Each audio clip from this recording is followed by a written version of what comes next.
In a moment, we'll be making our way across the water meadows towards the rugged outline of Tretower Castle, on the first part of a unique journey, one that takes us back to the 11th century. From there, we follow this border stronghold through successive reigns and differing fortunes, until finally the countryside was peaceful enough for the family to move to the convenient modern building of Tretower Court itself. But first, the castle. There had been a Roman fort further up the road, and the Welsh had long had a settlement higher up the river Rhiangoch. But Picard ignored both these sites and set his castle square in the bottom of the valley, where it commanded two roads. His castle was very primitive, designed as protection from Welsh raiding parties. In the Middle Ages, this flat land at the bottom of the valley was impassable marsh, traversed by a network of little streams. Into this soft, marshy ground, the castle's moat was cut. Look ahead of you, where the stonework at the base of the curtain wall swells out. Below that, there is still a shallow depression, but in the Middle Ages, there was a ditch 30 feet wide and filled with water from the river nearby. You are now inside what remains of the kitchen of the 12th century castle, before the tower was inserted in the 13th century, and the buildings inside the keep were demolished to make way for it. In the centre of the long outer wall is the fireplace, flanked by two narrow windows. In the broken masonry above the fireplace, you can still see where there was once a fine projecting stone hood. In this fireplace would have been done all the cooking for those elaborate medieval meals that would have demanded a lot of skill and organisation. On great occasions, this dark room, lit by the three narrow windows and the glare of the fire itself, would have been a busy and noisy place. To our eyes, perhaps, less like a kitchen than a blacksmith's shop. Relays of dishes would be carried rapidly cooling out through the doorway where you came in and up to the now vanished hall on the floor above. Ahead of you as you walk, you see across the meadows the complete west wing of Tretower Court. The oldest part is the left-hand corner, which dates from the early 14th century. Moving your eye across the facade from left to right, you see a projection which houses guard-robes, then the 15th century hall with OG windows, they are the sharply pointed ones, then the square-topped windows of the 17th century remodelling. Amazingly enough, the move from the castle to these more comfortable quarters was already underway in the early 14th century. That's less than a century after the prodigious effort of building the Great Tower. Tretower, after all, means place of the tower. The castle wasn't allowed to fall into ruin straight away. As we've seen, it was garrisoned for the king during the Glendower Rebellion 100 years later. And a rough sketch survives from the early 16th century, which shows the defences intact, including the bailey with its towers. Facing the archway by which you have entered is the North Range, the oldest part of the court. When first built, it was quite unfortified, and it did not have the external gallery, which is such a prominent feature today.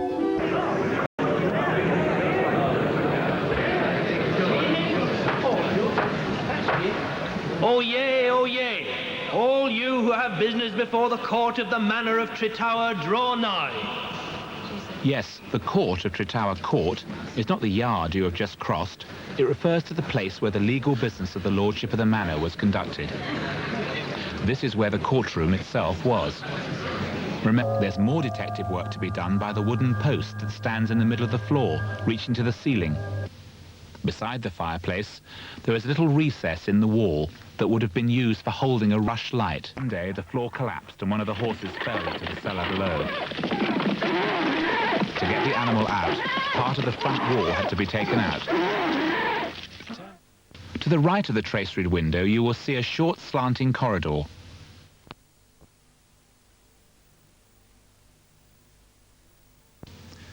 You will see now at the top of the steps that the upper wall facing the gallery is half timbered, and that each bay of this wall contains either a door or an unglazed window opening. All this work dates from the 15th century, when the Vaughans were transforming the court into a grand house. You seem at first to be in a single large hall. In fact, the upper story was divided, as we have seen below, into a series of rooms by the means of wooden partitions now vanished. If you look up at the principal roof timbers, you will see that the space above some of them is filled with plaster, some of it still showing traces of painted designs. Each of these marked one of the room divisions, making 4 in all. Opposite the door is an early fireplace not unlike those in the castle, with a recess again for a rush lamp. The 2 bays at this end formed a single room in the 15th century. The long 7-light window at right angles to the fire is from the 16th century. Originally, the beams on which the gallery stood were long projections from the floor beams of the rooms inside, all cut from enormously tall trees. But with the passage of the years, most of these projections have crumbled and have had to have been renewed. You are now in the hall. It is a room with a dual personality. The right-hand side, as you stand by the door you entered, is much as built by Sir Roger Vaughan, with pointed late medieval windows, while the left-hand side, facing the courtyard, shows the marks of the rebuilding around 1630 by Charles, uncle of the poet Henry Vaughan.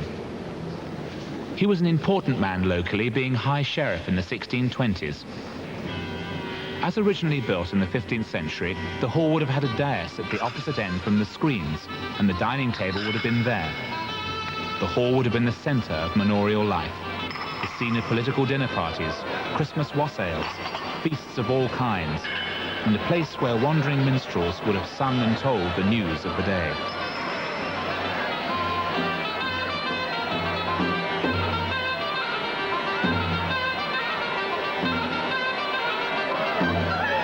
In those days, the front door was hidden behind the draft-excluding screens. You will see where it was in a minute. But in the 17th century, the hall was not so much a place of day-to-day use as of display. And a new Look up at the beam that runs from side to side of the building. You will easily recognize the slots for another partition wall. On the opposite side from the way you have entered are the screens, a wooden partition with 2 entrances. This form the division between the hall and the service areas beyond, and are found in all medieval halls of fair size. If you look carefully, you can see in the ceiling above you slots for a boarded ceiling, the last marks of opulence before you entered the service areas proper.